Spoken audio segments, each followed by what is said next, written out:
This is Spreaker Web Radio.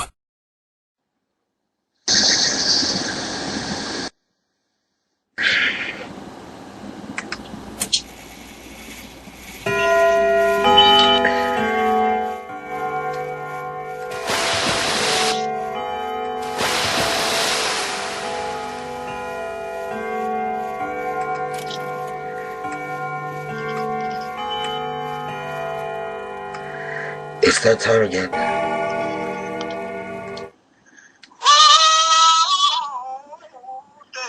That time to walk through the veil.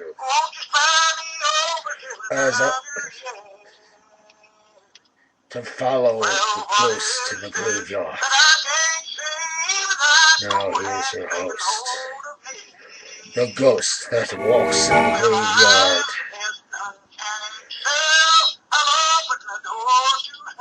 Ghost that walks in the graveyard.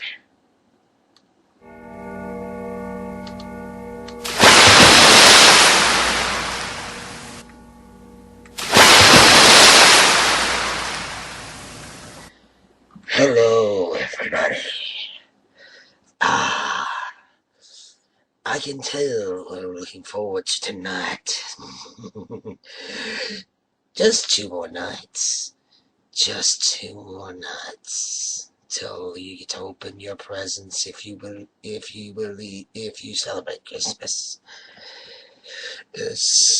And whatever you celebrate, happy holidays, by the way. But this is a very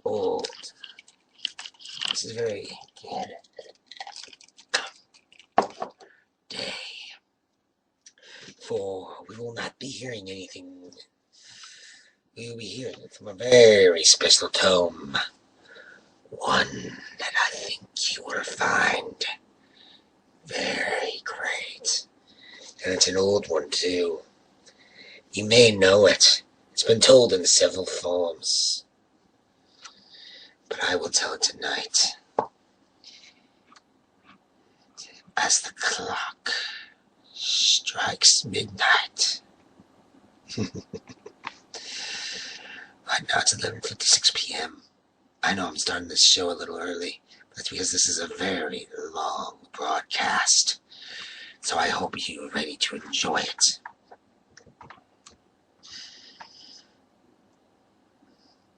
So, let's begin, shall we?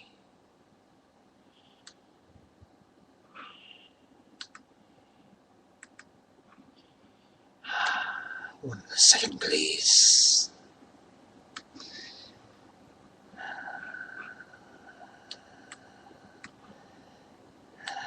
Hold on one moment. Just one moment here.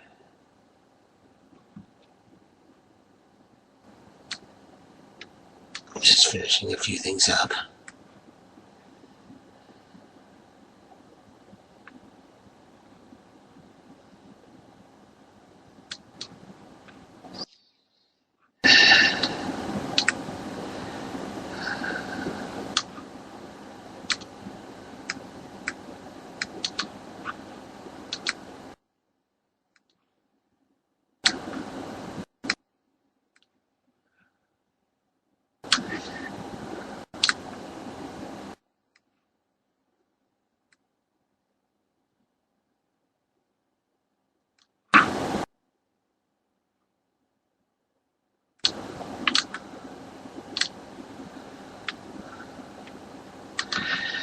Ah, yes.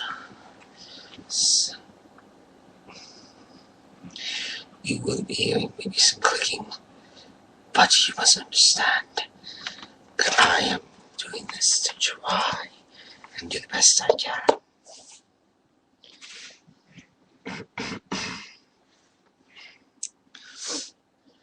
This is one of the only stories that I will tell in the name. This is Charles Dickens' A Christmas Carol. So snuggle close to the fire and listen in as I tell the tale.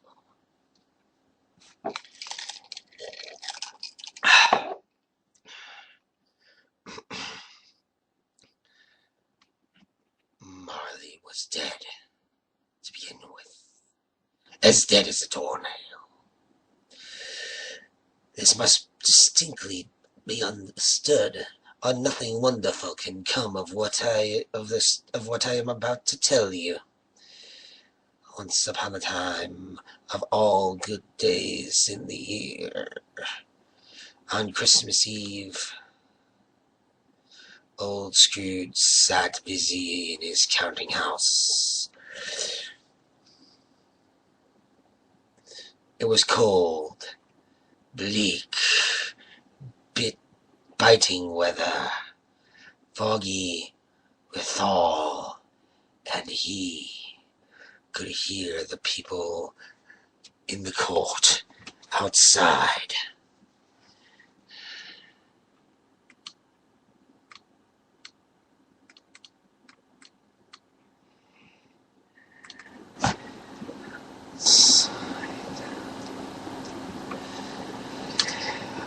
Go wheezing up and down, beating their hands upon their breasts, and stampeding their feet upon the pavement.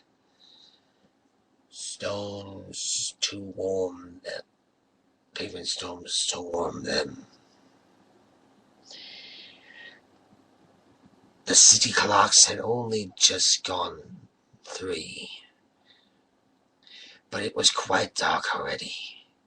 It had not been light all day, and the candles were flaring in the window of the neighboring offices like ruddy streamers upon the palpable brown air.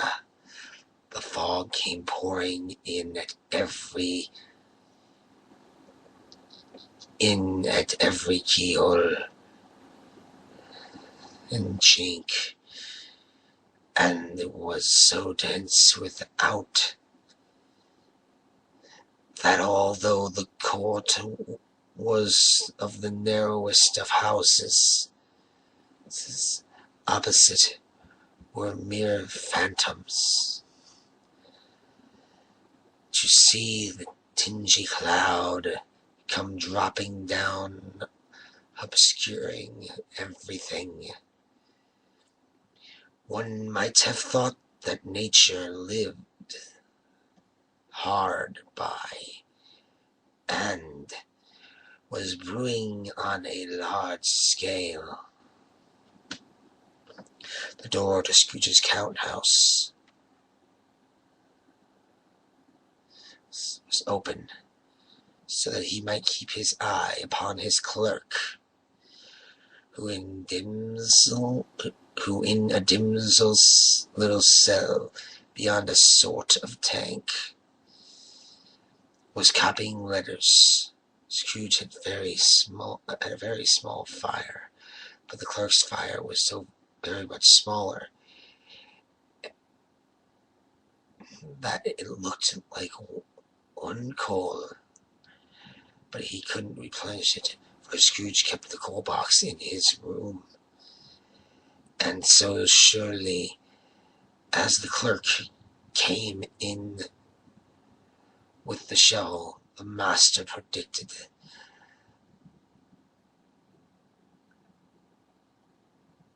that it would be necessary for them to part. Therefore the clerk put on his white comforter and tried to warm himself at the candle, in which effort, not being a man of a strong imagination, he failed.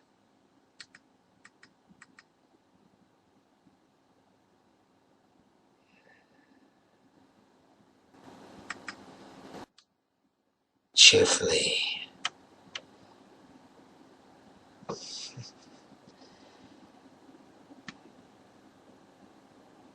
a man steps in to the door. "Merry Christmas, Uncle. God save you." It was the voice of Scrooge's nephew, who came upon him so quickly that that this was the first imitation that he had of his approach. Bah, humbug! He had so heated himself with rapid walking in the fog and frost, this nephew of Scrooge's, that he was all in a glow, his face ruddy and handsome, his eyes sparkled, and his breath smoked again. Christmas? A bah humbug, Uncle? You don't mean that, I am sure.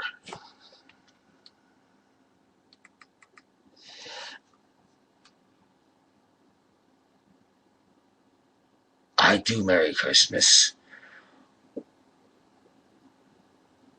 I do not make Merry Christmas. What right have you to be merry? What reason have you to be merry? You're poor enough.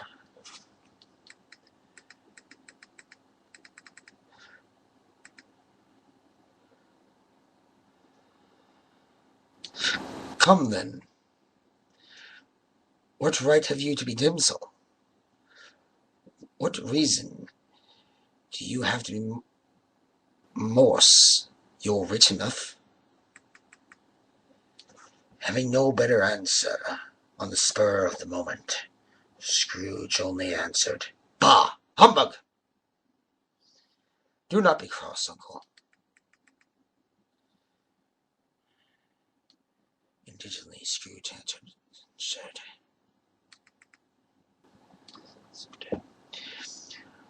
What else can I be, when I live in such a world of fools as this? Merry Christmas, out upon Merry Christmas. What's Christmas time? What's Christmas time to you but a time for paying bills without money, a time for finding yourself a year older but not an hour richer, a time for balancing your books and having every item in them thought a round dozen of months presented dead against you. If I could work my will, every idiot who goes about with Merry Christmas on his lips should be boiled in his own pudding and buried with a stake of holly through his heart. He should. Uncle, said Fred, pleading. Nephew, keep Christmas in your own way and let me keep it in mine.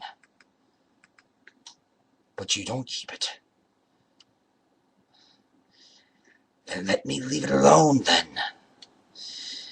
Much good may it do you. Much good it has ever done you.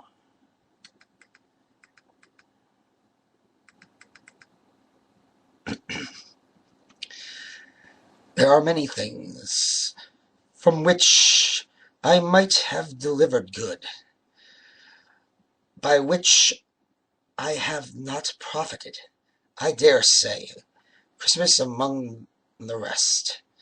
But I am sure I have always thought of Christmas time when it comes around, apart from the veneration due to its sacred name and origin, if anything belonging to it can be apart from that.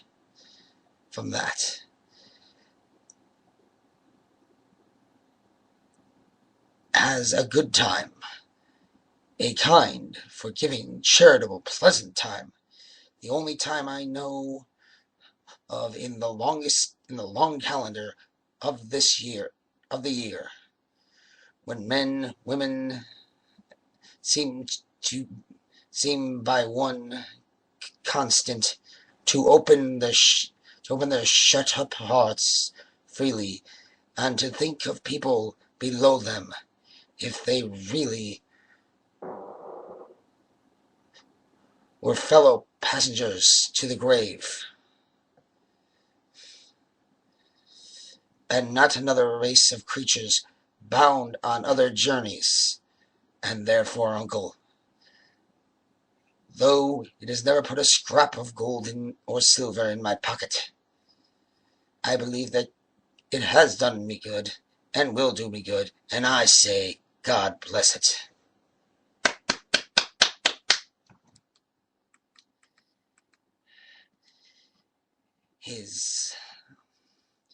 The clerk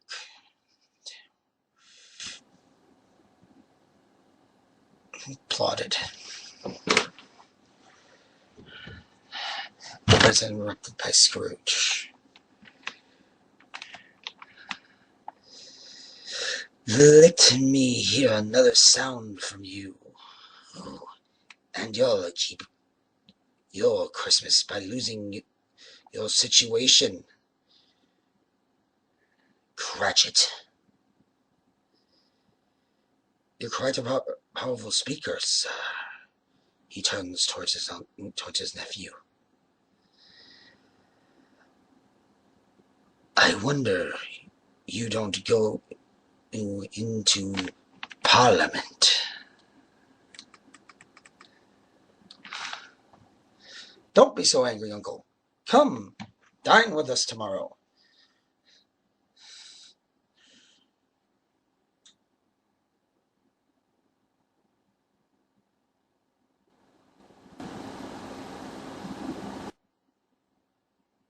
Scrooge said that he would see him.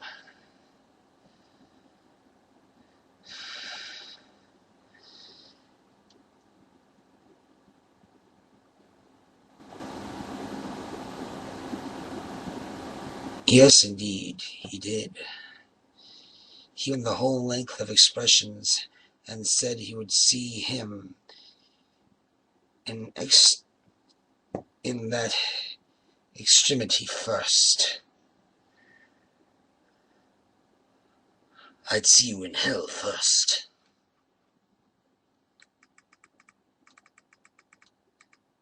But why? Why? Why did you get married? Because I fell in love. Scrooge growled. Because you fell in love. Good afternoon. To which Fred replied, Nay, uncle, but you never came to see me. Before that happened, what gives it as a reason for you not coming now?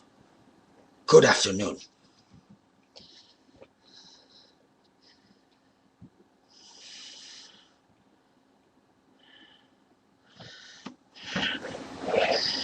Fred replied, I want nothing from you. I ask nothing of you. Can we not be friends? Good afternoon.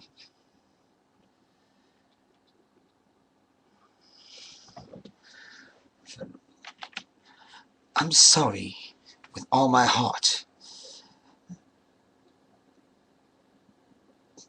to find you so resolute.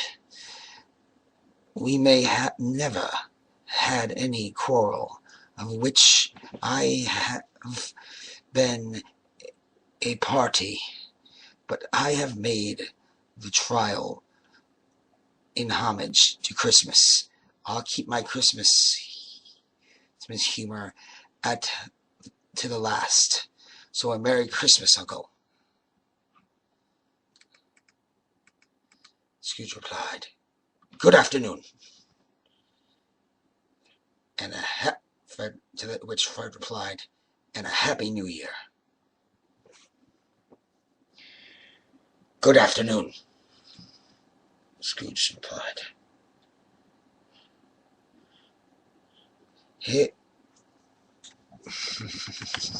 His nephew left the room with an angry tone. He stopped at the outer door to bestow his greetings to the season on the clerk, who, cold as he was warmer than Scrooge, for he returned them cordially.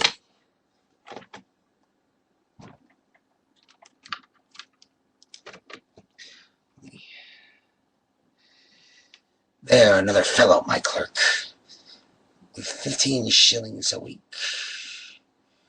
and a wife and family, talking about a Merry Christmas.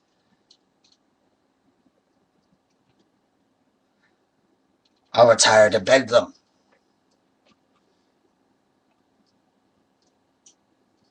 This lunatic, in letting Scrooge's nephew out, and let 2 people in.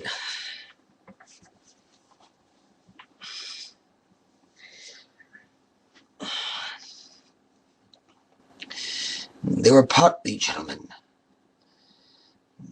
pleasant to behold, now stood with their hats off to Scrooge. That's off in Scrooge's office.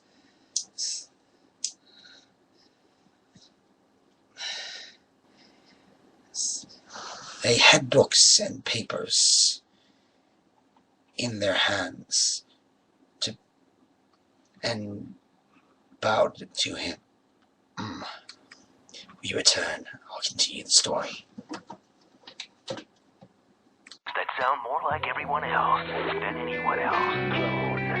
Hey, alright, it's Kip Casper.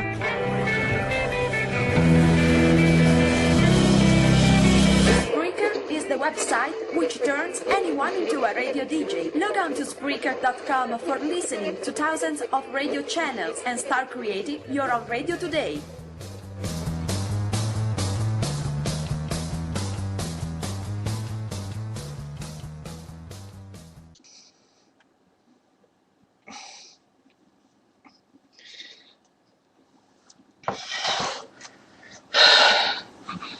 And we're back.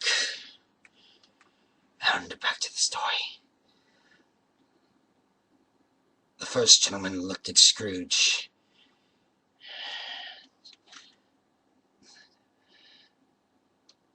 Scrooge and Marley, I believe.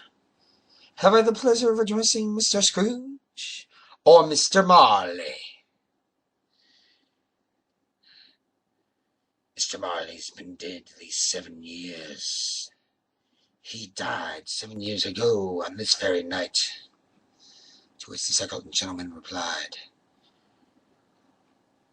We have no doubt his liberty is well represented by his serving partner. At the ominous word liability, Scrooge frowned and shook his head.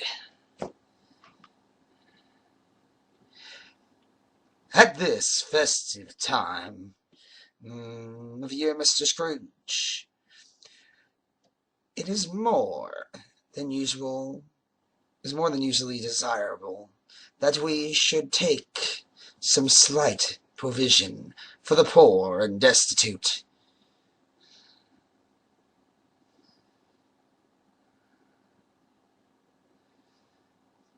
Who suffer greatly at the present time. Many thousands are in want for common necessities. Hundreds of thousands are in want of common comforts, sir. Are there no prisons? Sorry, let me do that again. Are there no prisons? Plenty of prisons, said the gentleman, laying down his pen again. And the union workhouses? Are they still in operation? No. They are. I wish I could say that they're not.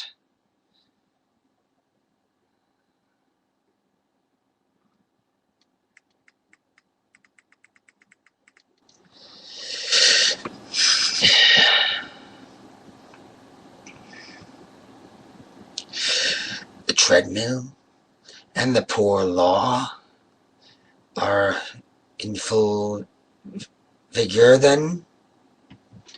Very busy, sir. Both very busy. Oh, I was afraid, from what you said at first, that something had occurred to stop them in their useful course. I am very glad to bear it.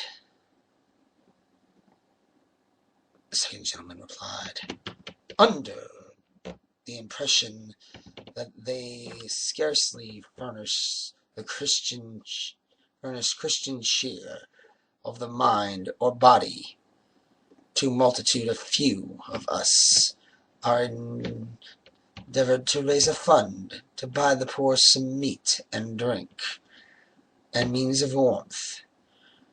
We choose this time because it is a time for all of all others, when what we keenly felt want is when want is keenly felt, and abundance rejoices. What shall I put you down for? Nothing. You wish to remain anonymous? I wish to be left alone.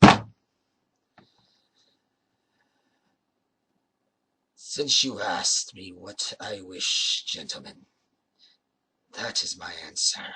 I don't make merry myself at Christmas, and I can't afford to make others merry. Our help to support the establishments I've mentioned, they cost enough, and those who are badly off must go there. To which the second gentleman replied, many can't go there. Many would rather die. They best do it and decrease the surplus population. Besides, excuse me, I don't know that.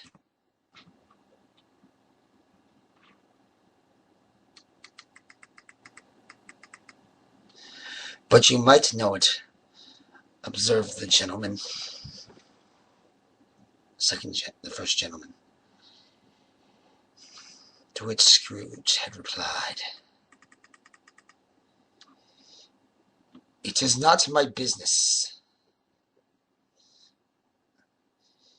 It's enough for a man understanding his own business, and not interference.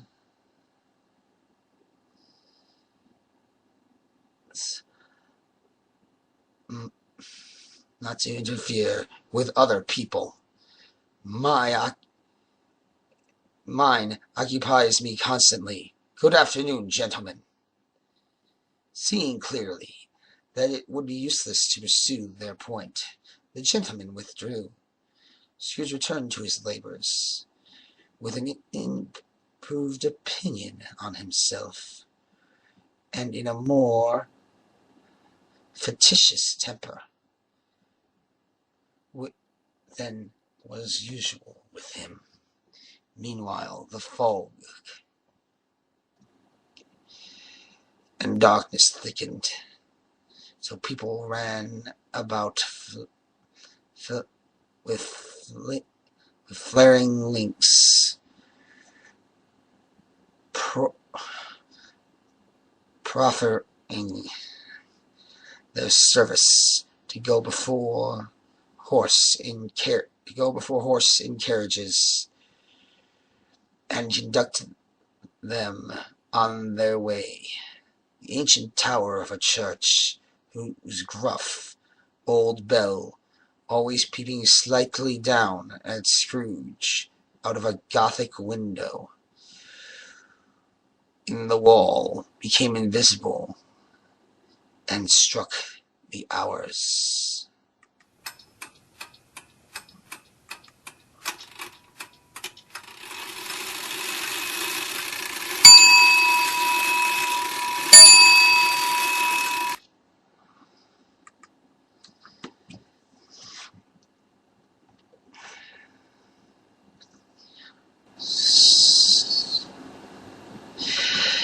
and quarters in the clouds.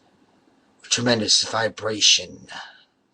Afterwards, as if his teeth were chattering in a frozen head up there, the brightness of the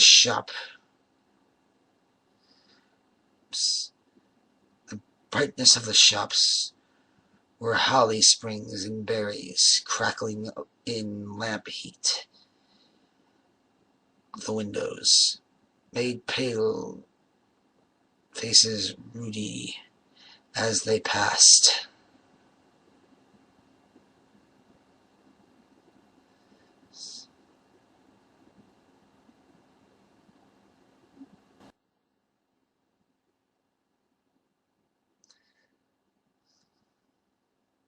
At www.spreaker.com, create your own radio show and find thousands of exclusive radio channels. Forgive me, my friends. I only have a 30-minute limit, apparently, on which to record. So let's get back to the story. Now, where I left off. Made pale faces ruddy as they passed.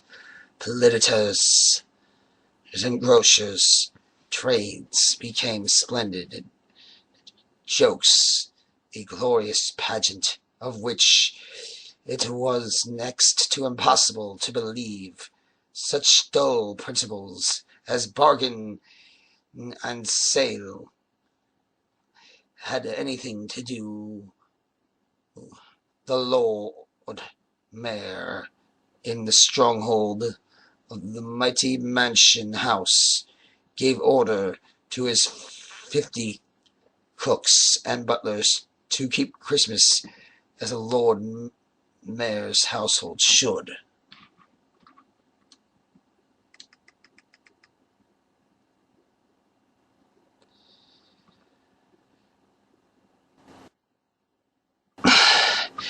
Children went about saying, "God bless you, merry gentlemen.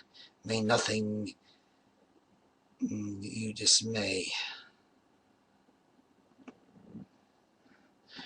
Scrooge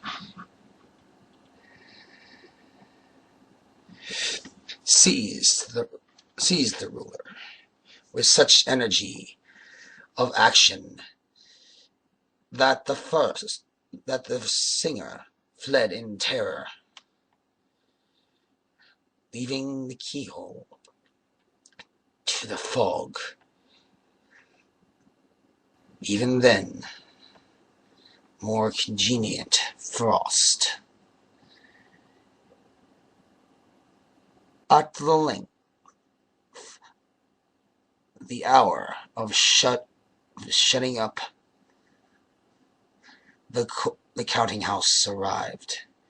With an ill will, Scrooge dismounted from his stool and tactfully admitted the fact to the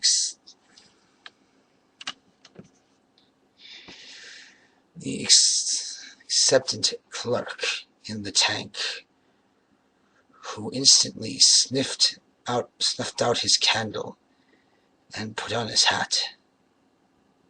Scrooge stated,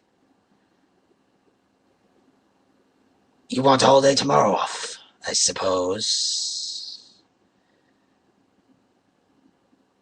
To which Bob Cratchit replied, "If it's quite all right with you, sir."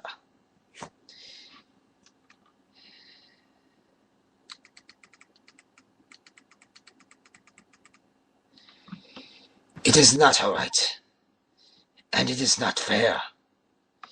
If I was to stop half a crown for it, you'd think yourself ill-used and ill-bound, and I'll be bound. And yet, you don't think me ill-used when I pay you a day's wages for no work." The clerk observed that it was only once a year. Poor excuse for picking a man's pocket every 25th of December, but I suppose you must have the whole day. but be here earlier all the next morning.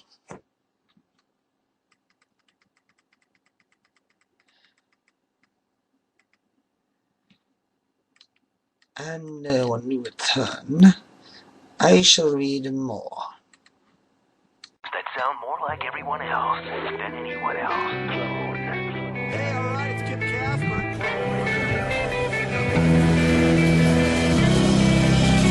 Spreaker is the website which turns anyone into a radio DJ. Log on to Spreaker.com for listening to thousands of radio channels and start creating your own radio today.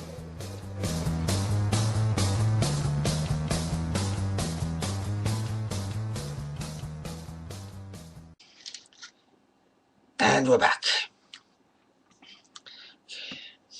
The clerk promised that he would, and Scrooge walked out with a growl. The office was closed in a twinkling, and the clerk, with the long ends of his white comforter dangling below his waist, for he boasted no great coat, went down the slide of Cornhill, down a slide on Cornhill, at the end of a lane of boys 20 times in honor of its being Christmas Eve. Then he ran home to Camden Town as hard as he could, as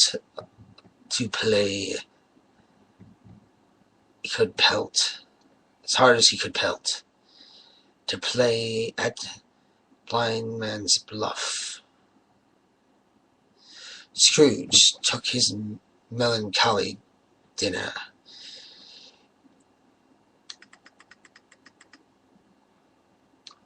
In his usual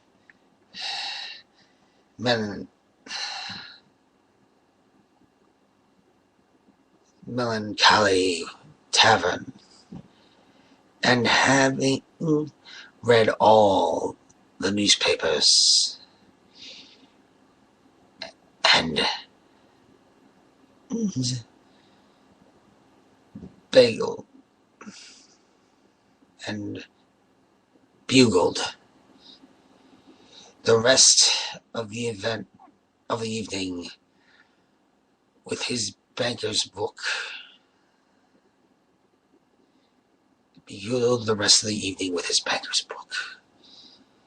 Went home to bed. He lived in chambers which once belonged to his deceased partner. They were a gloomy set of rooms. Now, it isn't a fact that there was nothing all particular about the knocker on the door.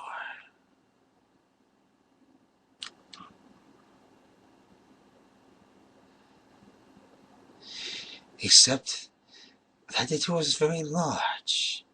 It also a fact that Scrooge had seen night and morning during his whole residence in the place.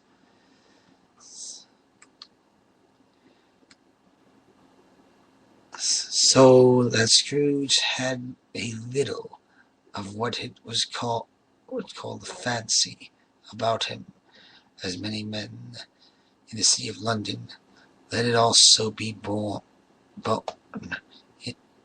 in mind that Scrooge had not bestowed one thought on Marley since his last mention of 7 years dead partner that afternoon. And then let any man explain to me, if he can, how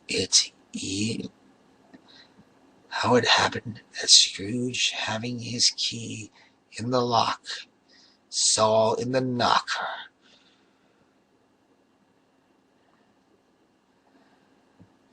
without it undergoing any immediate process of change, not a knocker, but Marley's face. Marley's face. It was not an impenetrable shadow, as the other objects in the yard were, but had a dimsel light, like a something light about it, like a bad lobster in a dark cellar. It was not angry nor ferocious, but looked at Scrooge as Marley used to look, with ghostly spectacles turned up upon his ghostly forehead. The hair was curiously stirred, as if by a breast of hot air.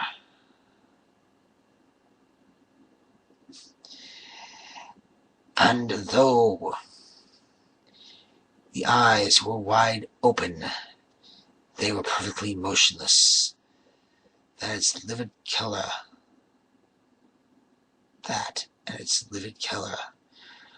made it horrible, but its horror seemed to be in spite of the face beyond its control, rather than a part of its own expression. As Scrooge looked fixed upon the phenomenon, it was a knocker again. To say that he was not startled, or that his blood was not conscious of a terrible sensation to which he had been a stranger from fancy, would be untrue. But he put his hand upon the keyhole. He put his hand upon the key he had relinquished, and turned it sturdily, walked in, and lighted his candle.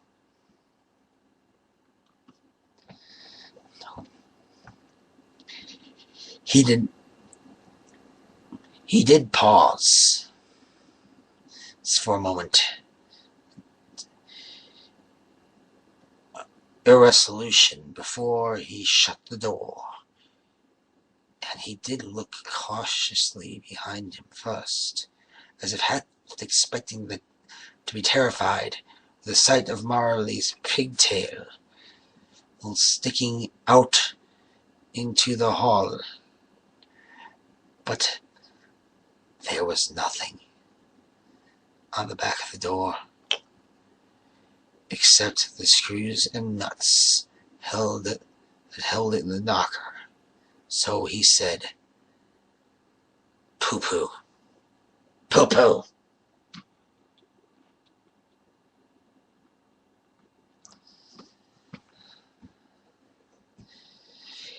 He closed it with a bang. He fastened the door and walked across the hall, then up the stairs slowly too, trimming his candle as he went up. Scrooge went down as he went. Up Scrooge went. Darkness is cheap, and Scrooge liked it. But before he shut his heavy door, he walked through his rooms, and to see that all was right. He had just enough recollection of the face to desire to do that.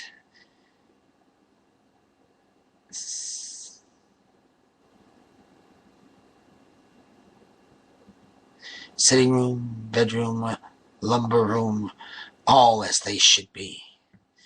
Nobody under the table, nobody under the sofa. A small fire in the great spoon and basin ready for the little saucepan of gruel. Scrooge had a cold in his head upon the hob. Nobody under the bed. Nobody in the closet. Nobody in his dressing gown, which was hanging up in a suspicious attitude against the wall. Lumber room as usual. Old fire guards, old shoes, 2 fish baskets, washing stand on 3 legs, and a poker. Quite satisfied, he closed his door and locked himself in, double-locked himself in, which was not his custom. Thus secured again, surprised, against surprise, he took off his garment and put on his dressing gown and slippers and his nightcap, and sat down before the fire to take his gruel. It was a very low fire, nothing on such a bitter night. He was obligated to sit close to it and board over it before he could extract at least one sensation of warmth from such a handful of fuel. Humbug! And walked across the room. As he threw his head back in the chair, he happened to rest upon a bell. A disturbed bell that hung in the room and communicated for some purpose now forgotten, which a chamber in the highest story of the building,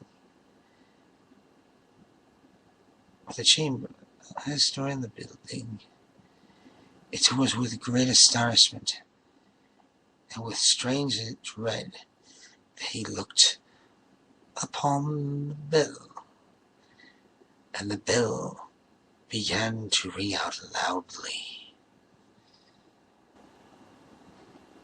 and so did every bell in the house.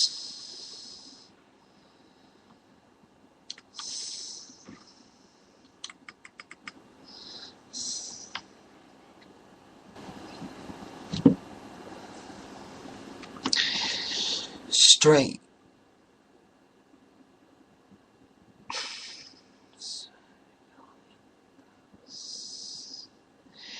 This might have lasted half a minute or a minute. It seemed an hour.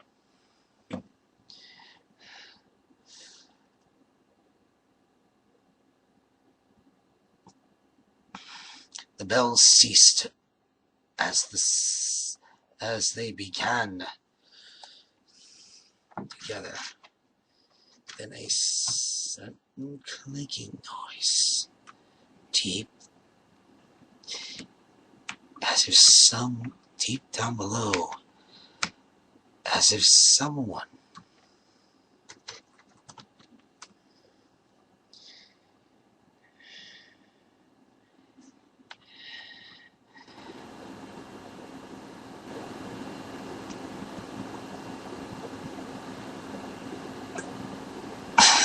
deep down below, as if some person were dragging a heavy chain.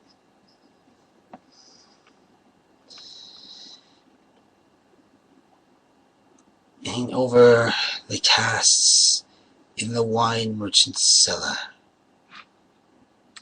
We will be right back. That sound more like everyone else than anyone else. Hey, alright, it's Kip Casper.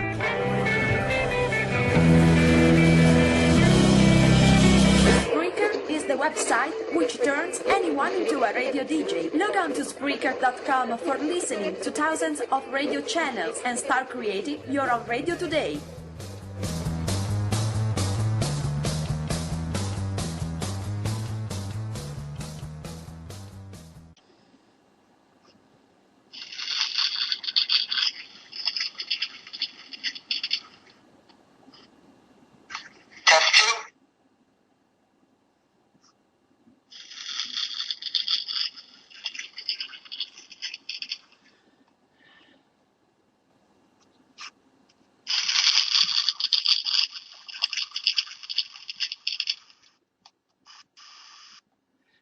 I apologize for any sounds you may have heard.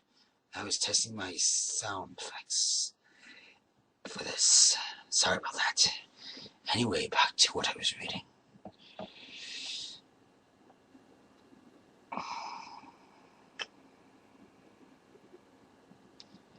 Scrooge then remembered to have heard that ghosts in haunted houses were described as dragging chains. The cellar door flew open with a booming sound.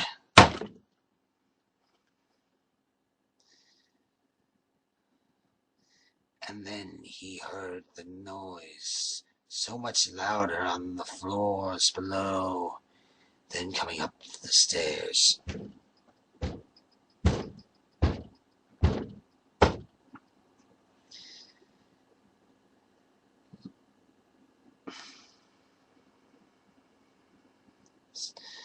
Then coming straight towards his door.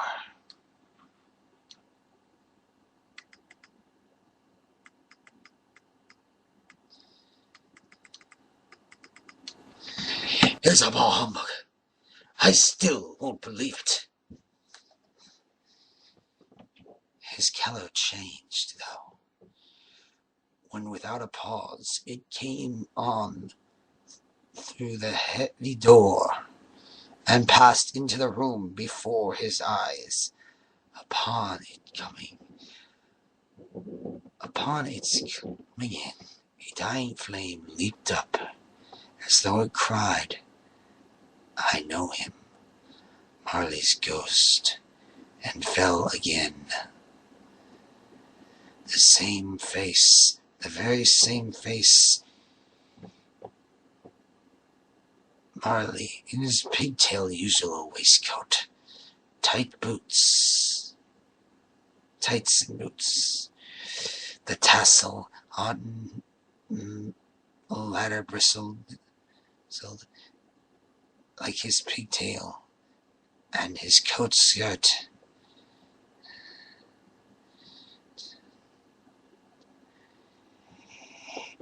And the hair upon his head, the chains he drew, collapsed around his middle.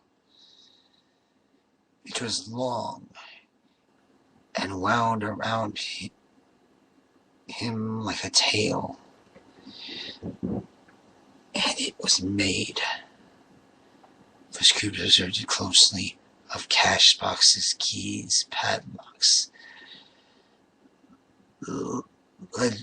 ledgers, deeds, and very heavy purses, wrought in steel. His body was transparent, so that Scrooge observed him, and looked through his waistcoat. Could see two buttons on his coat behind. Scrooge had often heard it said that Marley had no bowels, but he had never believed it until now.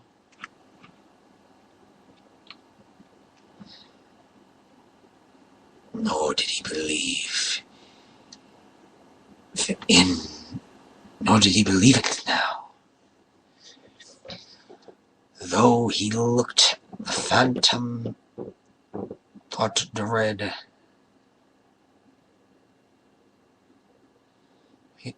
Though he looked the phantom through and through, still saw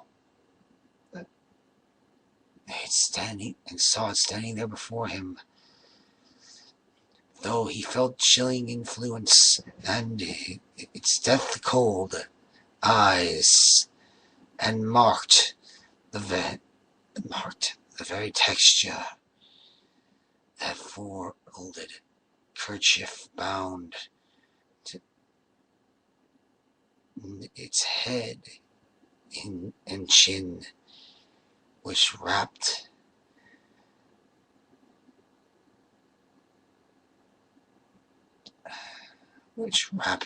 her he had not observed before. He was still inconclusive and fought against his senses. How now?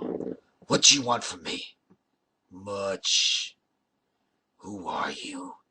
Ask me who I was. Who were you then? You're particular for a shade. In life, I was your partner, Jacob Marley. Can you sit down? Can you sit down? I can. Do it then. You don't believe in me. I don't. What evidence would you have for my reality beyond that of your senses? I don't know. Why do you doubt your senses? Because a little thing affects them. The slightest disorder of the stomach makes them cheat. You may be an undigested bit of beef, a blot of mustard, a crumb of cheese, a fragment of underdone potato. Yes, there's more to a gravy of a grave about you, whatever you are. The spirit raised in a frightening cry. Oh! Chains.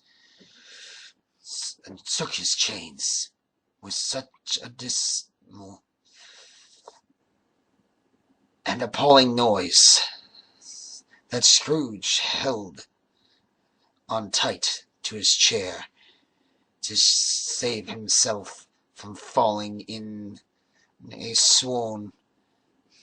But how much greater was his horror when the phantom, taking off the bandage round his head as if to wear indoors, its lower jaw dropped down upon its breast. And now I will start part 3. At www.spreaker.com, create your own radio show and find thousands of exclusive radio channels. Welcome back. I'm sorry I have to be doing this in parts, but I'm only allowed 30 minutes of recording, so let's get back to the story. Scrooge fell upon his knees and clasped his hands before his face. Merciful, dreadful apparition, why do you trouble me? Man of the worldly mind, do you believe in me or not? I do. I must. But why do spirits walk the earth? Why do they come to me? It is required for every man that the spirit within him should walk abroad among his fellow man and travel far and wide. And if that spirit goes not forth in life, it is condemned to do so after death. It is doomed to wander the world Oh, woe is me, and witness what it cannot share, what it might have shared on earth and turned into happiness. Ah! Again he shook his chains. You are...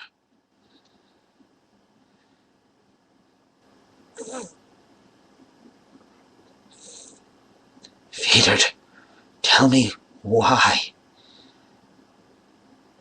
I wear the chain that I forged in life. I made it link by link, yard by yard.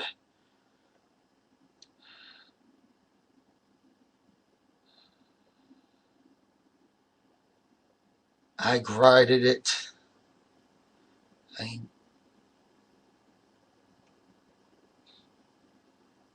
geared it on of my own free will, and for my own and of my own free will,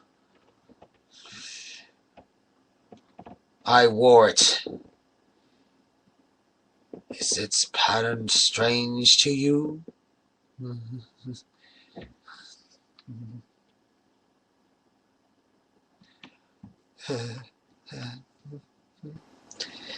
Or would you know the weight and length of the strong coil you bear yourself? It is full, as heavy, and as long as this 7 Christmas Eves ago. You have labored on it. It is a pretentious chain. Scrooge glanced about him on the floor in expectation to find himself surrounded by some 50 or 60 phantoms of iron cable, but he could see nothing. Jacob, old Jacob Marley, tell me more. Speak comfort to me, Jacob. I have none to give. It comes from other regions, Ebenezer Scrooge, and is conveyed by other mysteries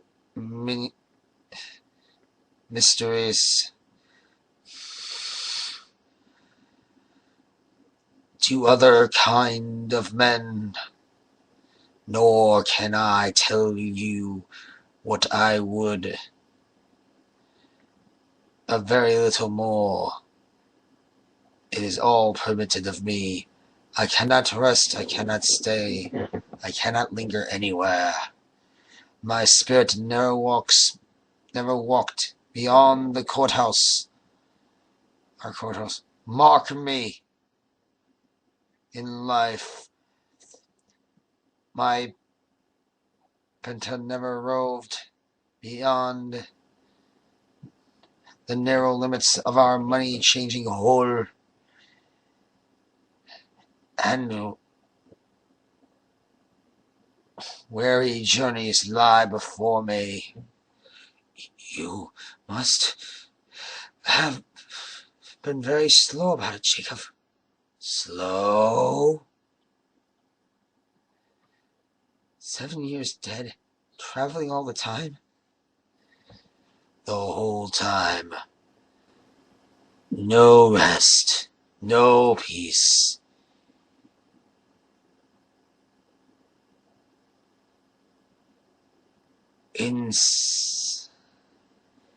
Incest torture of remorse. You travel fast.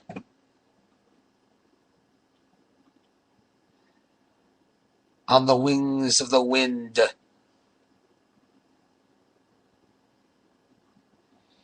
You might have a great quality for ground in 7 years. You have got over a great quantity of ground in 7 years. Again, the ghost shook his chains violently. Oh, captive bound and double ironed, not to know that any Christian spirit working kindly in its little sphere, whatever it may be, will find its mortal life too short for its vast means of usefulness. Not to know that no space of regret can make amends for one's life, opportunity misused. Yet such was I. Oh, such was I. But you were always a good businessman, Jacob. Business. Mankind was my business. Common welfare was my business.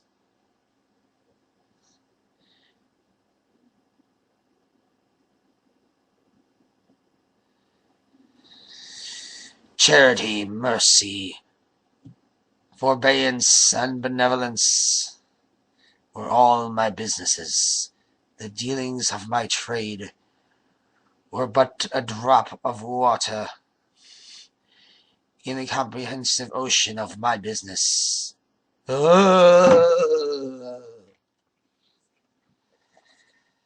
At this time of the rolling year, I suffer most. Why did I walk through crowds of fellow beings with my eyes turned down, and raise them to that blessed star which led the wise men to the poor abode, where there were no poor homes, to which its light would have conducted me. Hear me, my time is nearly gone. I will, but don't be so hard upon me. Don't be so flowery, Jacob. Pray,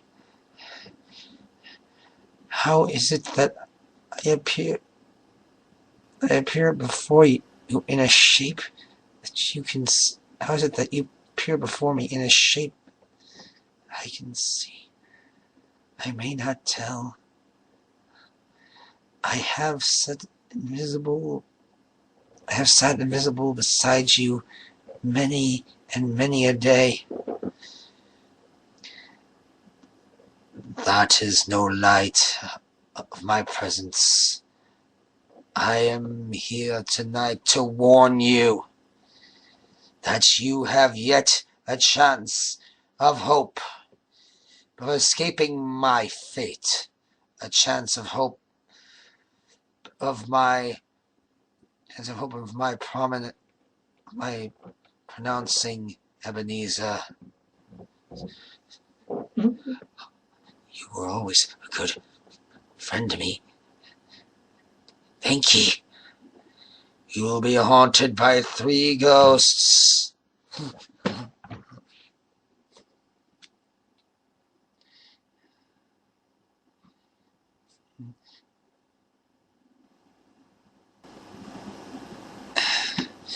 Is that the chance and hope you mentioned, Jacob?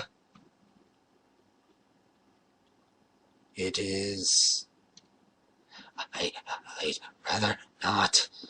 Without these visits, you cannot hope to shun the path I trend, except the first tomorrow when the bell tolls 1. Couldn't I take them all at once and get it and have it over with, Jacob.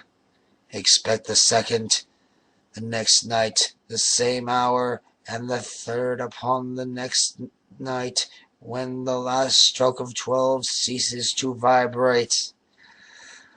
Look to see me no more, and look that, for your own sake, you remember what has passed between us.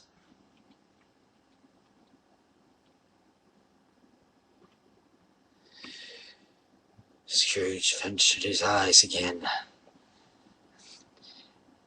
and found his supernatural visitor confronting him in an erect attitude, with its chains wound all around its arm, over and about its arm. The apparition walked backward from him, and its every step it took, the window raised itself a little, so that when the spectre reached it, it was wide open. It beckoned to Scrooge to approach, which he did. When they were within 2 paces of each other, Marley's ghost held up its hand, warning him to come no nearer. Scrooge stopped, not much in obedience, as in surprise and fear, for on raising of the hand, he became sensible of confused noises in the air, incoherent sounds of lamentation and regret, wailing, inexpressibility, sorrowfulness, and self-acquisitivity.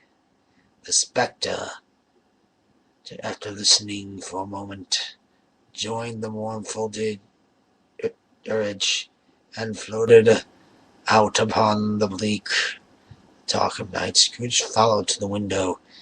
Desperate in his curiosity, he looked out.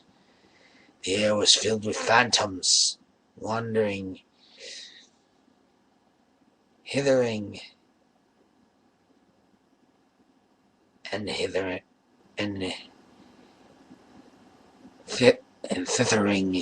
in restless haste, and moaning as they went. Every one of them wore chains like Marley's ghost. Some few were linked together. None were free. Many had been personally known to Scrooge in their lives. He was quite familiar with one ghost in a white waistcoat, the monstrous iron face attached to its ankle, who cried piteously, and being unable to assist a wretched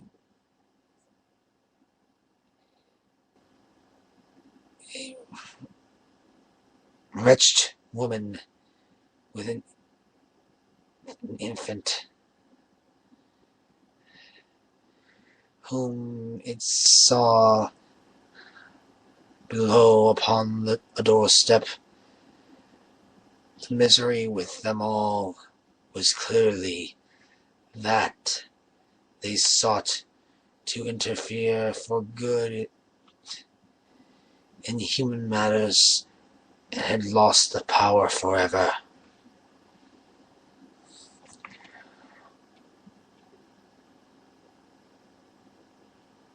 Whether these creatures faded into the mist, or mists enshrouded them.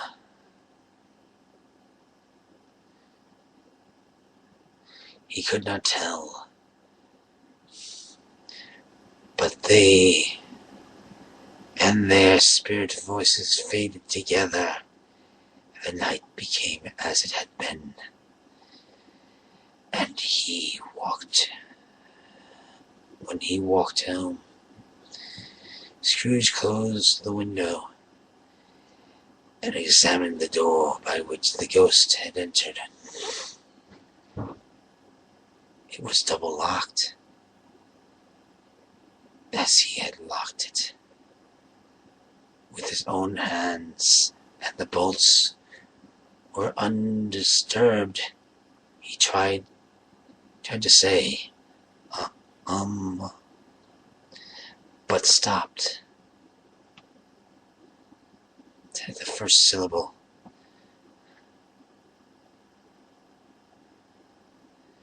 And being from the emotion he had undergone,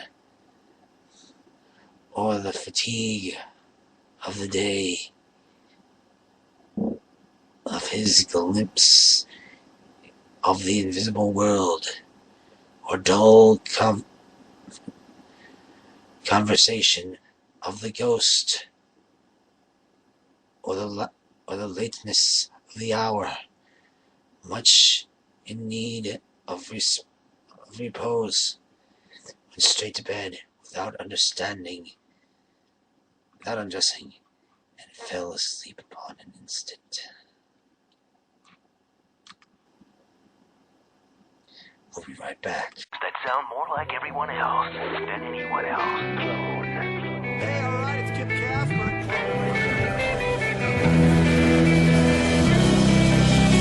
Spreaker is the website which turns anyone into a radio DJ. Log on to Spreaker.com for listening to thousands of radio channels and start creating your own radio today.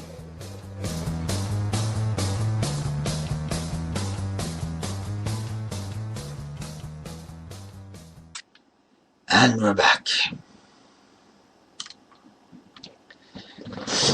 The curtain of his bed was drawn aside, and Scrooge, staring down into a half-recumbent attitude, found himself face to face with the very unearthly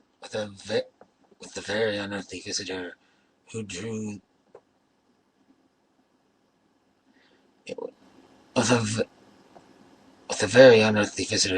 them. It was a strange figure, like a child, yet it was not so like a child. It was like an old man, viewed through some supernatural medium, which gave him the appearance of having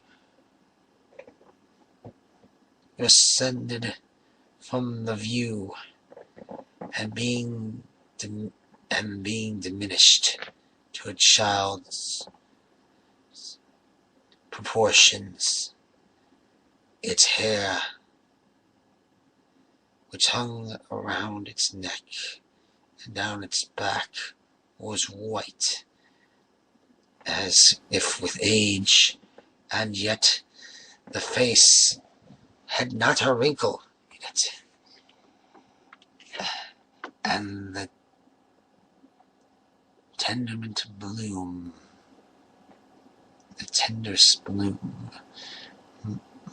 was on the skin. The arms were very long and muscular, the hands the same, as if its hold were of uncommon strength. Its legs and feet, most delicately formed, were like most of those upper members bare. It wore a tunic of the purest white. The round and waist bound a luxurious belt and sheen,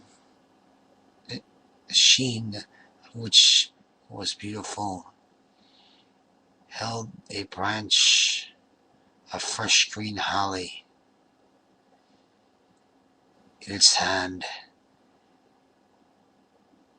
and in singular connotation of that wintry emblem, had its dress trimmed with summer flowers. But the strangest thing about it was that from the crown of its head there sprung a bright clear jet of light, by which all this was visible,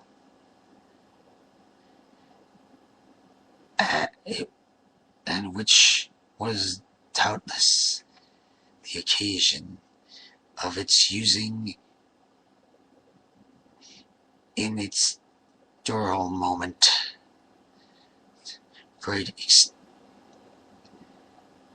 a great extinguisher for a cap, which now it held under its arm.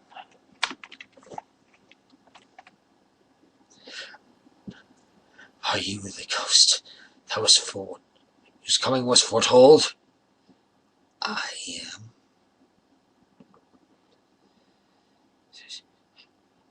Who and what are you?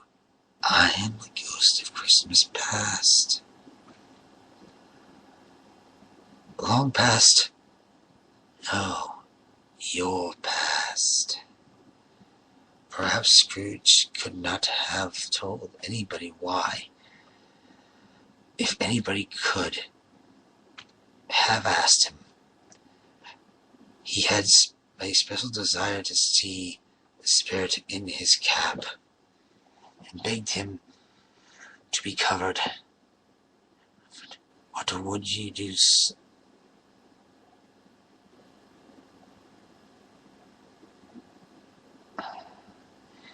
Begged him to be covered. What would you do so put out? With worldly hands the light I gave. What would you do so put out the worldly hand? With worldly hands the light I give. Is it enough that you are one of those whose passion made this cap? Whose passions made this cap, and force me through the whole trains of years to wear it low upon my brow.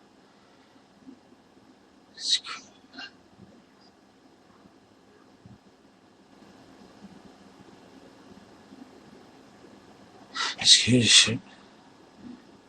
he disclaimed all intention to offend, or any knowledge of having willfully bonneted the spirit, and at any period in his life. Scrooge then made a bold inquirement. That business brought him here. Bold inquirement. What business brought you here? Your welfare.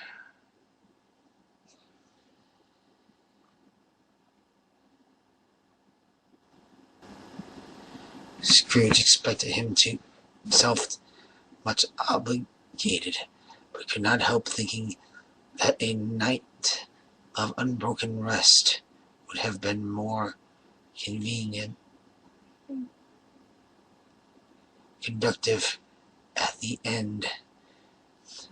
The spirit must have heard him thinking, for it said immediately, "Your reclamation, then. Take heed. it put out its strong hand, and as it spoke, clasped him gently by the arm. Rise and walk with me.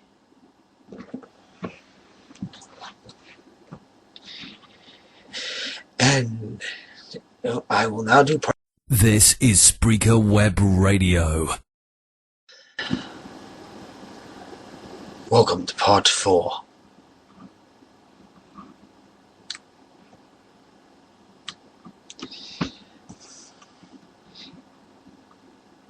It would have been vain for Scrooge to plead that the weather and the hour were not adapted to the pristine purposes. That bed was warm, and the thermometer a long way below freezing. That he was clad but lightly in his slippers and dressing gown and nightcap, and that he had a cold upon him at the time. The grasp, though gentle as a woman's hand, was not to be resisted. He rose up, finding that the spirit made towards the window, his robe in resistance. I am mortal and liable to fall. Bear a touch of my hand, and you shall be upheld in more than this.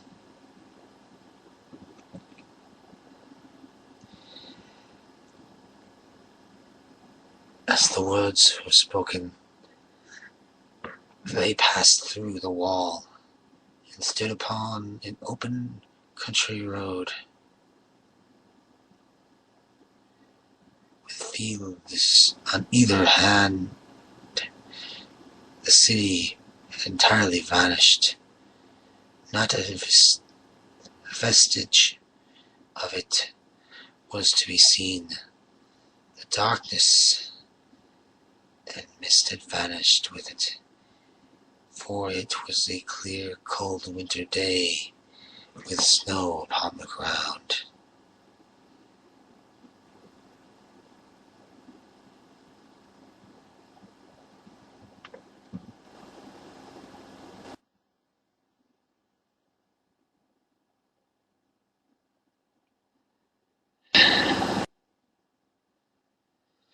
Good heavens!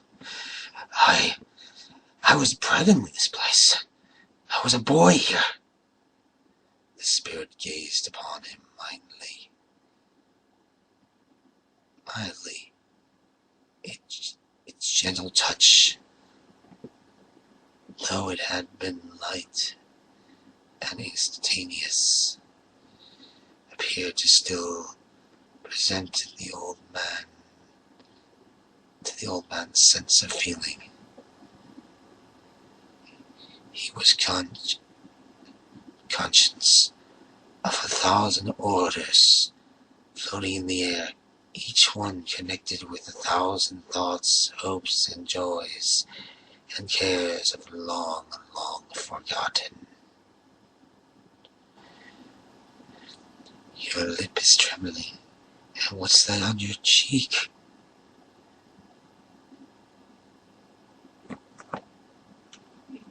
You recollect this way.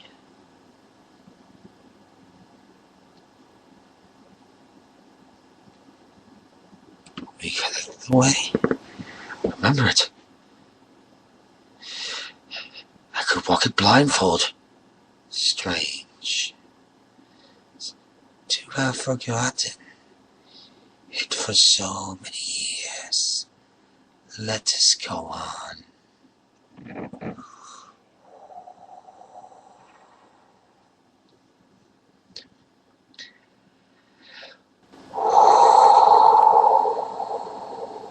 They walked along the road.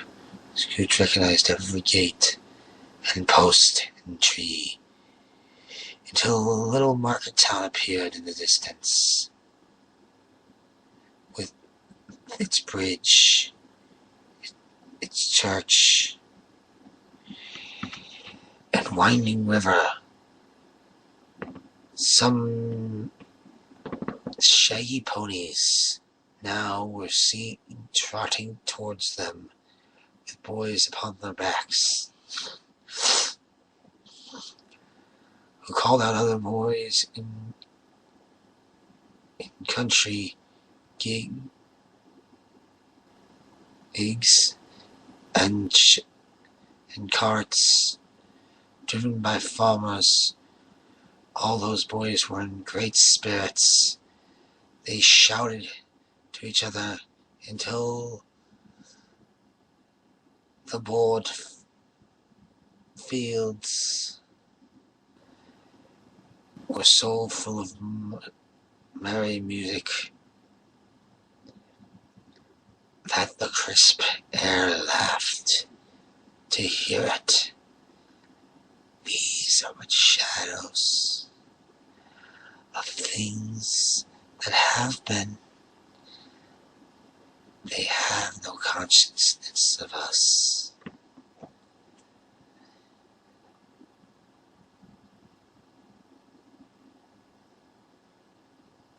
The jaunt travelers came on, and as they came, Scrooge knew and named them every one.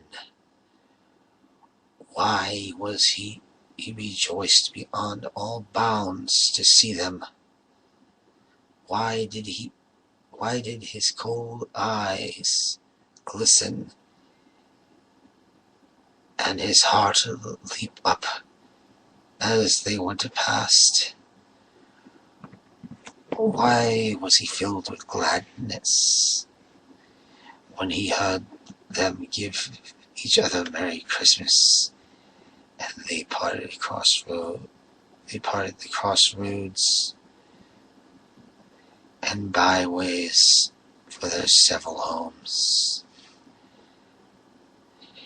The school is still not quite deserted. A solitary child, neglected by his friends, is left still. Scrooge said he knew it, and he cried.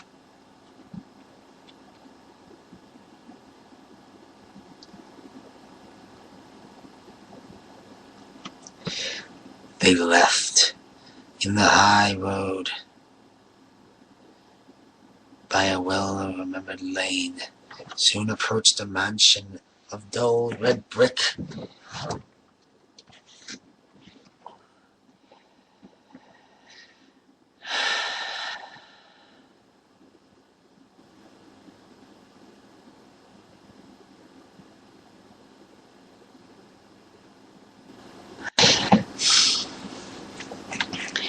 And white weathered coat, some capoeira on the roof, and a bell dangling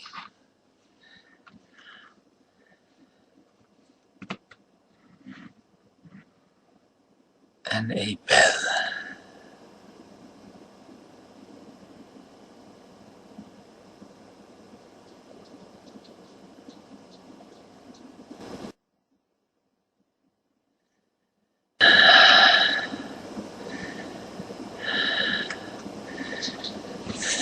Hanging in it. Entering the dreary hall, he glanced through the open doors. Many rooms. They had found them poorly furnished, cold and vast. They went, the ghost and Scrooge, towards a door at the back of the house. It opened before them and disclosed a long, bare, melancholy room, made barer still by lines from plain deal forms and desks. At one of these lonely boy was reading near a feeble fire, and Scrooge sat down upon a form and wept to see his poor forgotten self as he used to be. Not a latent echo in the house, not a squawk and scuffle from the mice behind the paneling, not a drip from the half-thawed water spout. It in the dull yard behind, not a sigh among the leafless boughs of one despondent polar, not the idle swinging of empty storehouse door. No, not the clicking of in the fire, but he fell upon this heart of Scrooge with a softening influence. It gave a freer passage to his tears. The spirit touched him on the arm and pointed to his younger self, intent upon his reading. Suddenly a man in foreign garments, wonderfully real and distant to look at, stood upon the window and with an axe stuck it in his belt, and leading by the bridle an ass laden with wood. It's Ali Baba. It's dear honest Ali Baba. Yes, I know. One Christmas time, when yonder solitary child was left all alone, he did come. For the first time, just like that, poor boy. And Valentine and his wild brother Orson, there they go.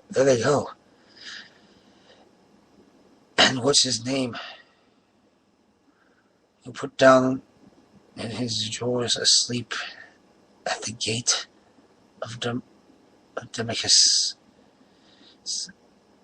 Don't you see him? And the Sultan's groom turned upside down.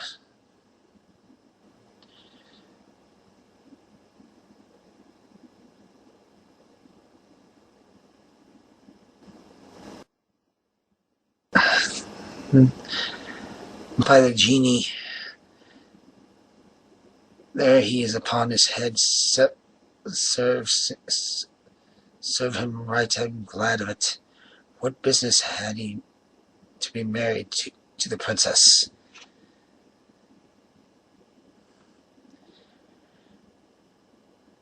To hear Scrooge expending all the earnest of nature on such subjects in a most extraordinary voice, between laughing, crying, and to see his heightened excitement face would have been a surprise to his business friends in the city indeed. Then the rapidly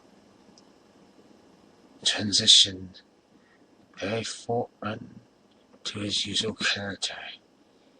He said in pity for his former self,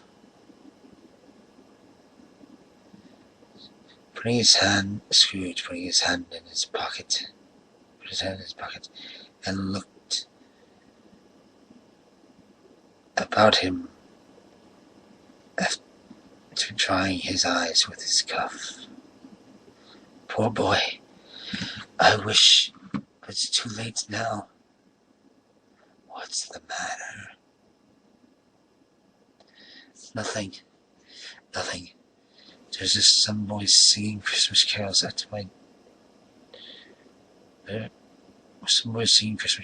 doors last night. Should like to give them something, that's all. The ghost smiled thoughtfully and waved his hand. Let us see another Christmas.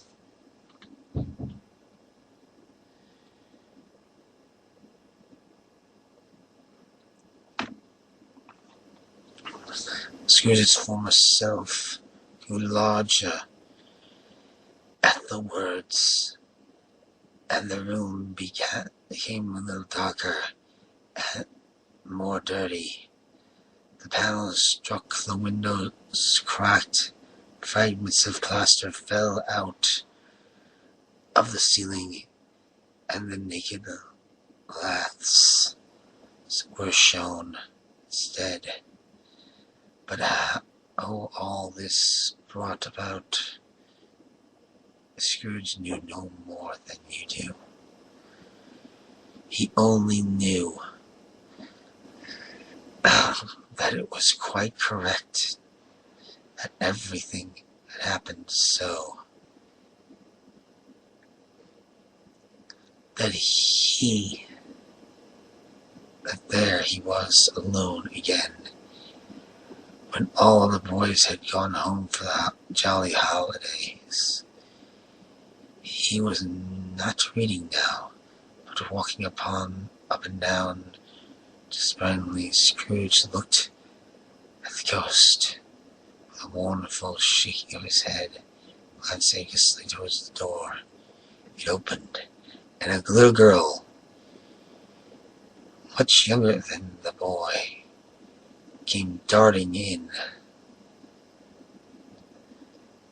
and putting her arms around his neck and often kissing him. Dear brother, I have come to bring you home. Dear brother. She clasped her tiny hands and bent down to laugh.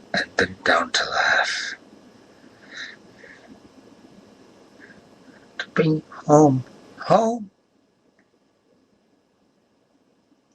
little Fan. Yes. Home for good and all. Home for whenever Father is so much kinder than he used to be. Home, like heaven. He spoke so gently to me one dear night when I was going to bed, that I was not afraid to ask him once more if you might come home. And he said, yes, you should, and sent me on a coach to bring you. And you're to be a man, and we are never to come back here. First, we'll be together all the Christmas long and have the merriest time in all the world. You're quite a little woman, Fan.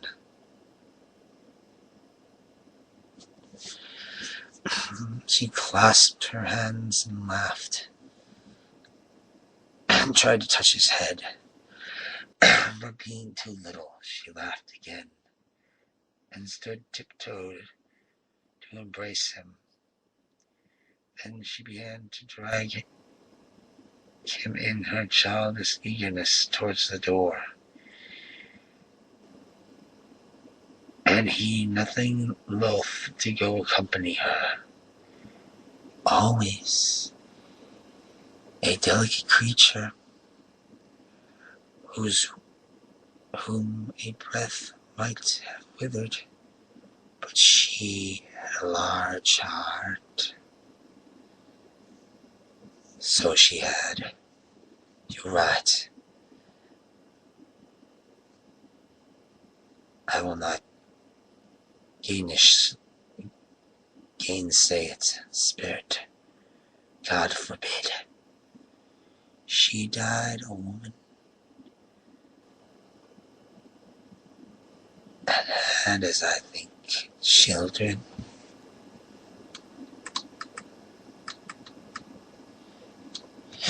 One child, Hilda. True, your nephew. Yes.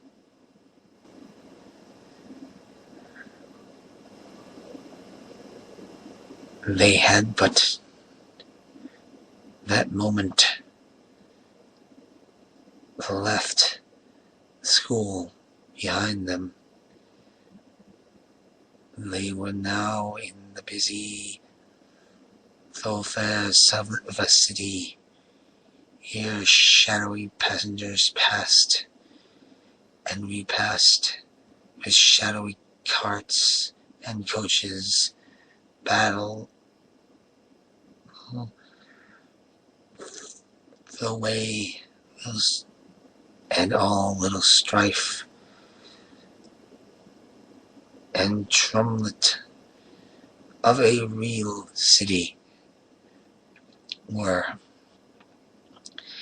it was made plain enough by dressing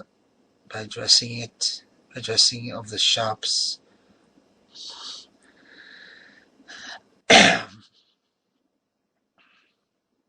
Forgive me, I'm clearing my throat. It was made plain enough by dressing of the shops that here too it was Christmas time again, but it was evening, and the streets were lit up. The coast stopped at a certain warehouse door and asked Scrooge if he knew it.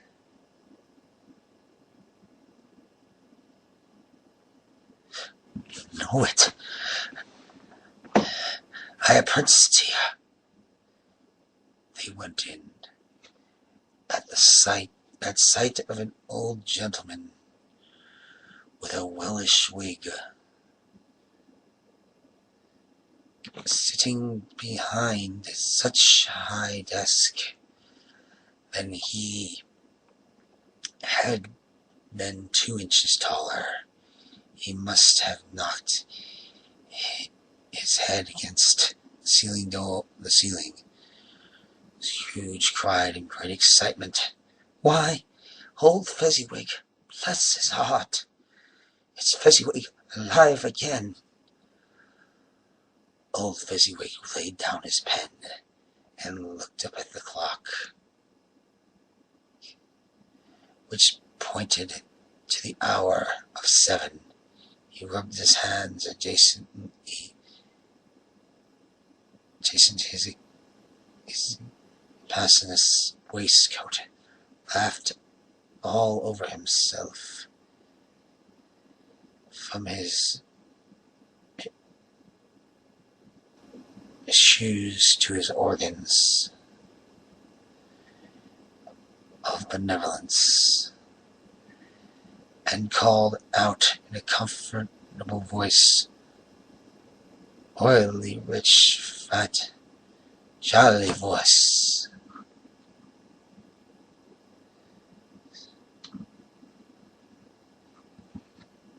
"Yo ho there, Ebenezer."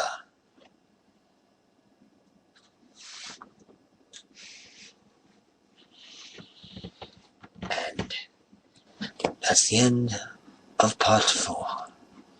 We'll have part 5 in a moment. This is Spreaker Web Radio. Welcome to part 4.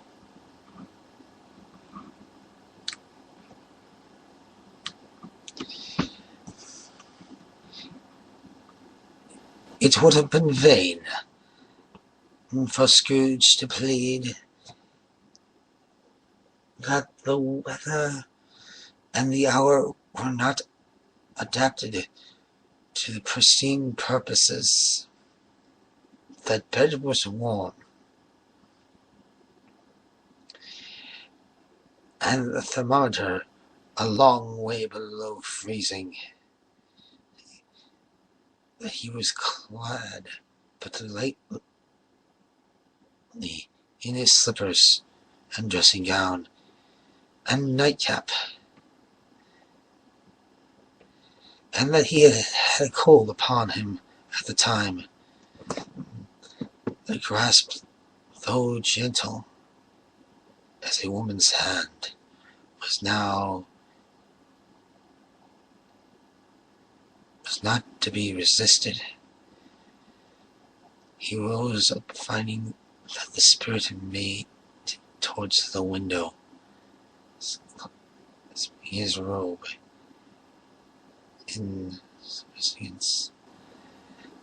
I am mortal and liable to fall. Bear a touch of my hand, and you shall be upheld in more than this.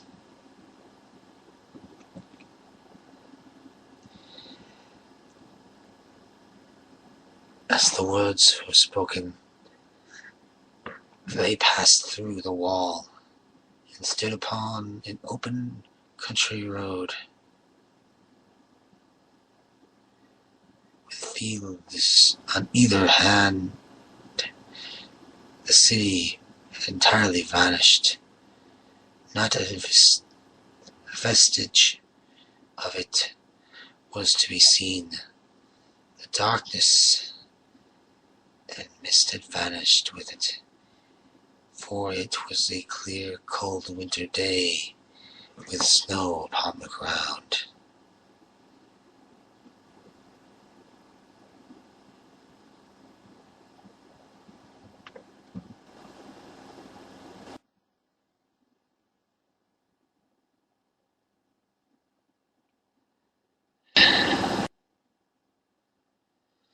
Good heavens! I was bred in this place. I was a boy here. The spirit gazed upon him mildly. Its gentle touch, though it had been light and instantaneous, appeared to still present to the old man's sense of feeling. He was conscious of 1,000 orders floating in the air, each one connected with 1,000 thoughts, hopes, and joys, and cares of the long, long forgotten. Your lip is trembling, and what's that on your cheek?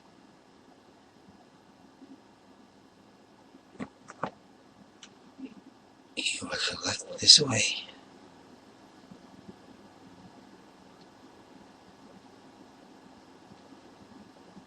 Recollect the way. Remember it. I could walk it blindfold. Strange. To have forgotten it for so many years. Let us go on.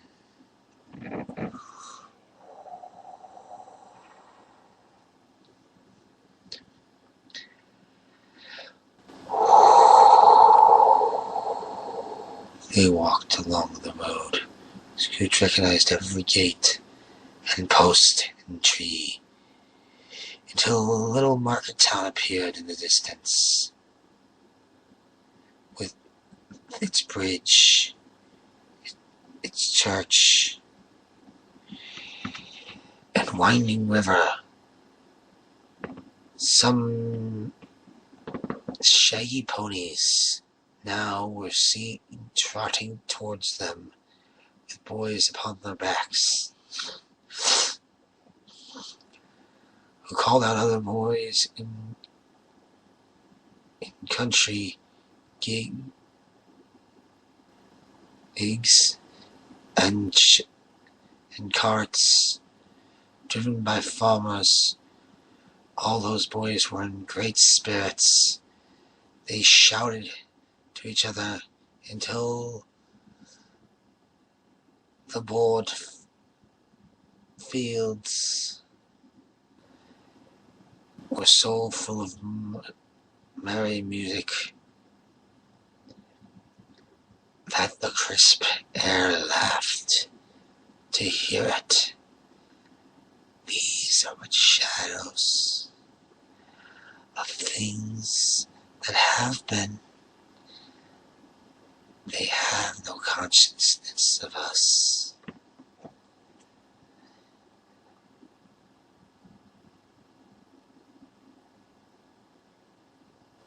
The jaunt travelers came on, and as they came, Scrooge knew and named them every one. Why was he rejoiced beyond all bounds to see them? Why did his cold eyes glisten and his heart leap up as they went past? Why was he filled with gladness when he heard them give each other Merry Christmas, and they parted the crossroads and byways for their several homes? The school is still not quite deserted. A solitary child, neglected by his friends, is left still. Scrooge said he knew it, and he cried.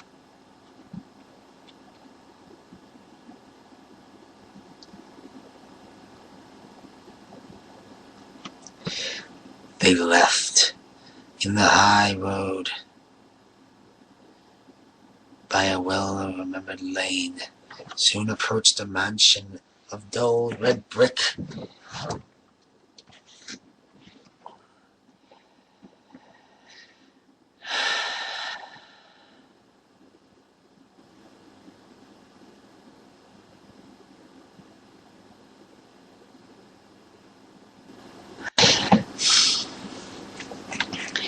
And white weathered coat, some capoeira on the roof, and a bell dangling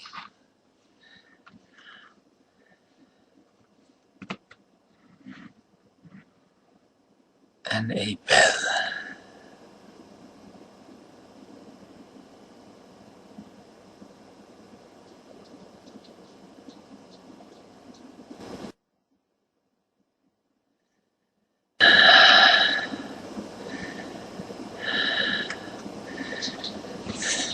Hanging in it.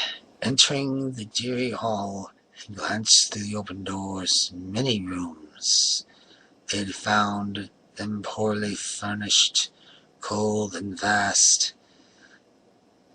They went, the ghost and Scrooge, towards a door at the back of the house. It opened before them and disclosed a long, bare, melancholy room, made barer still by lines from plain deal forms and desks. At one of these lonely boy was reading near a feeble fire, and Scrooge sat down upon a form and wept to see his poor forgotten self as he used to be. Not a latent echo in the house, not a squawk and scuffle from the mice behind the paneling, not a drip from the half-thawed water spout. It in the dull yard behind, not a sigh among the leafless boughs of one despondent polar, not the idle swinging of empty storehouse door. No, not the clicking of in the fire, but he fell upon this heart of Scrooge with a softening influence. It gave a freer passage to his tears. The Spirit touched him on the arm and pointed to his younger self, intent upon his reading.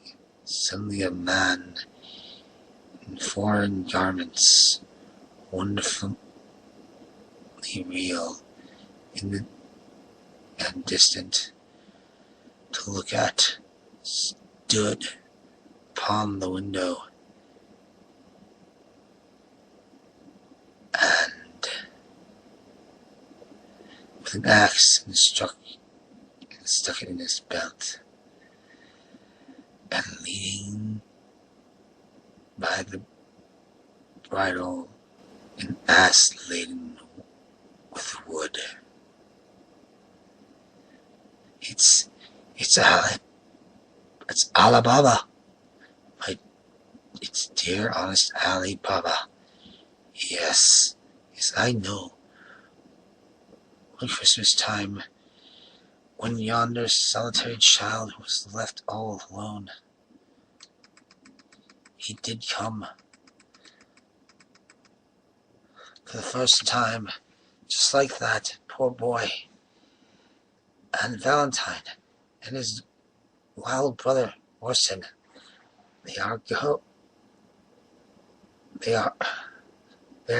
they go. And what's his name?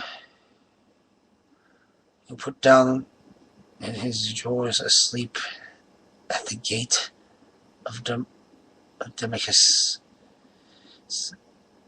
Don't you see him? And the Sultan's groom turned upside down.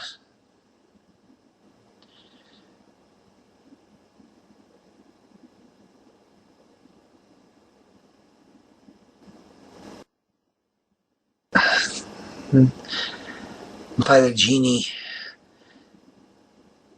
There he is upon his head. Serve him right, I'm glad of it. What business had he to be married to the princess?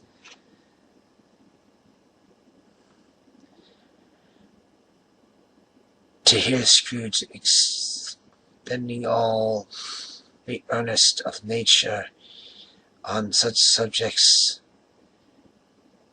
in a most extraordinary voice, between laughing, crying, and to see his heightened excitement face would have been a surprise to his business friends in the city indeed. Then the rapidly transitioned, very foreign to his usual character, he said in pity for his former self,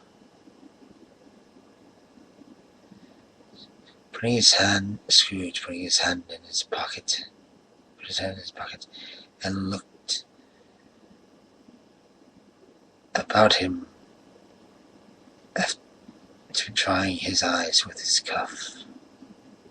Poor boy, I wish, but it's too late now. What's the matter? Nothing. There's just some boys singing Christmas carols at my doors last night. Should like to give them something, that's all. The ghost smiled thoughtfully and waved his hand. Let us see another Christmas.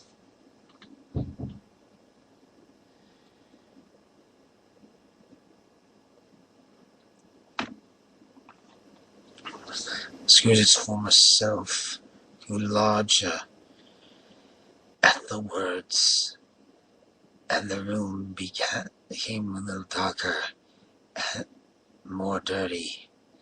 The panels struck the windows, cracked. Fragments of plaster fell out of the ceiling, and the naked laths were shown instead. But how all this brought about, Scrooge knew no more than you do. He only knew that it was quite correct that everything had happened so. That there he was alone again. When all the boys had gone home for the jolly holidays, he was not reading now, but walking up and down despairingly. Scrooge looked at the ghost with a mournful shaking of his head, glanced anxiously towards the door. It opened, and a little girl, much younger than the boy, came darting in and putting her arms around his neck and often kissing him. Dear brother, I have come to bring you home. Dear brother. She clasped her tiny hands and bent down to laugh.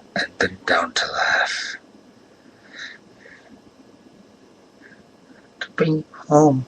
Home, little Fan. Yes. Home for good and all. Home for whenever Father is so much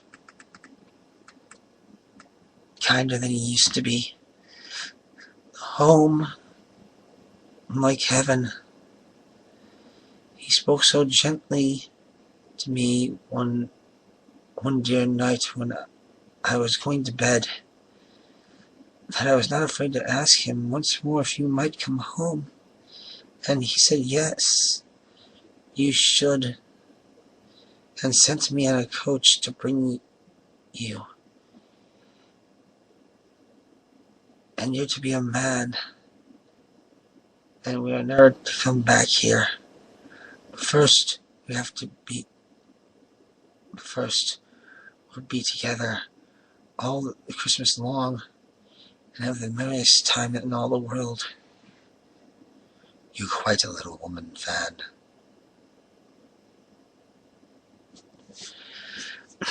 She clasped her hands and laughed, and tried to touch his head.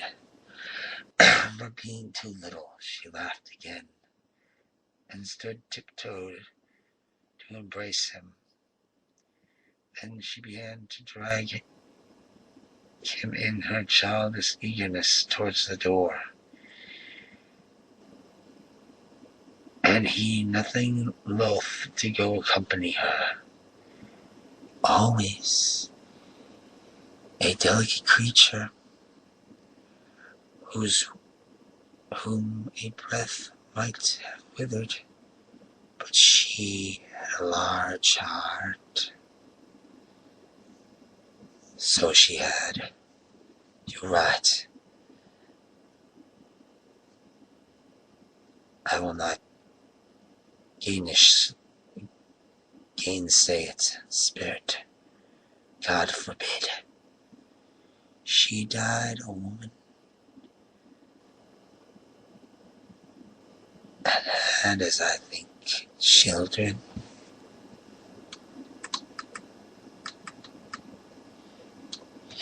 One child killed.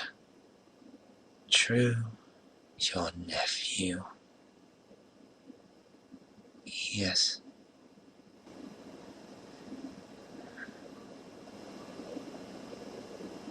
They had but that moment left school behind them. They were now in the busy thoroughfares of a city. Here shadowy passengers passed and repassed with shadowy carts and coaches battle the way and all little strife and drumlet of a real city where it was made plain enough by dressing of the shops.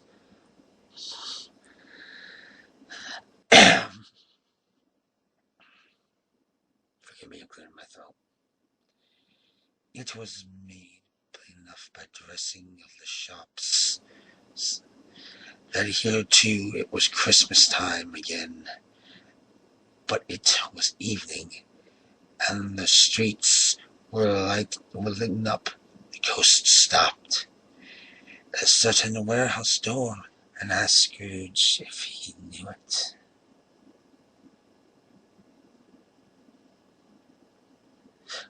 Know it?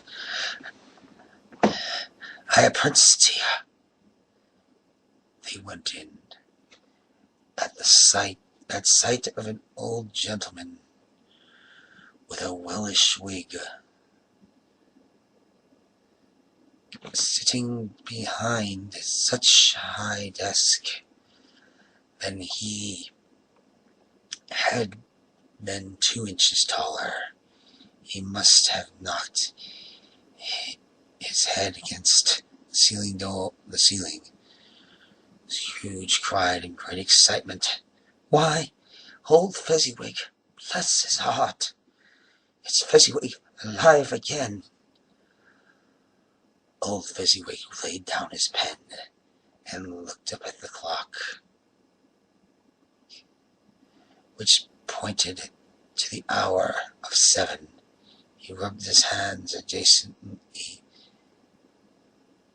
to his passenless waistcoat, laughed all over himself, from his shoes to his organs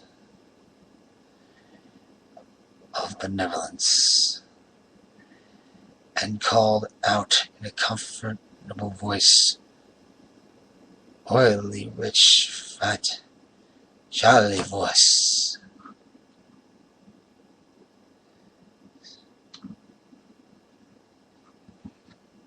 Yo ho there, Ebenezer.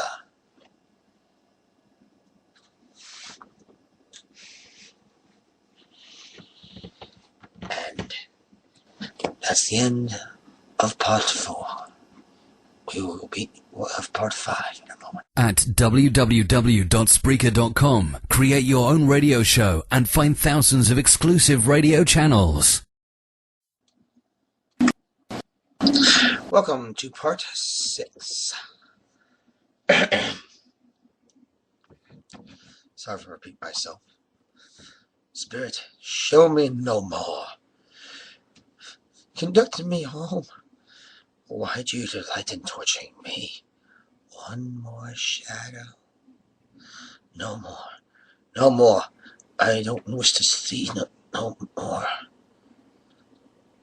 I told you. These were shadows of things that have been. That they are what they are. Do not blame me. Remove me, I cannot bear it. He turned upon the ghost, and seeing that in it looked upon him with a face in which some strange way there were fragments of all the faces it had shown him, wrestled with it. Leave me, take me back, haunt me no longer. In the struggle, if that can be called a struggle, in which the ghost had no visible resistance upon his own part.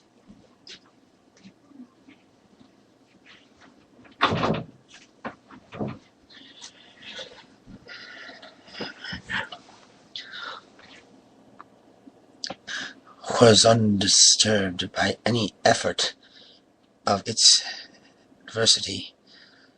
Scrooge observed that its light was burning high and bright, and dimly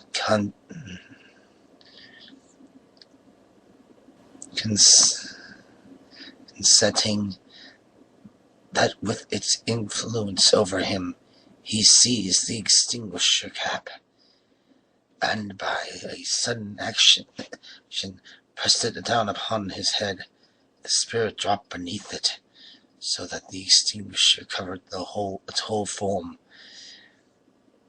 But though Scrooge pressed it down with all his force, he could not hide the light from which streamed from under it in an unbroken flood upon the ground. He was conscious of being exhumed. He was conscious of being exhausted and overcome by irresistible drowsiness, and further, of being in his own bedroom.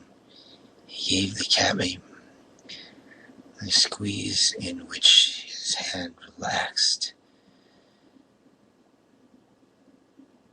and had barely time to reel to bed before he sank into a heavy sleep.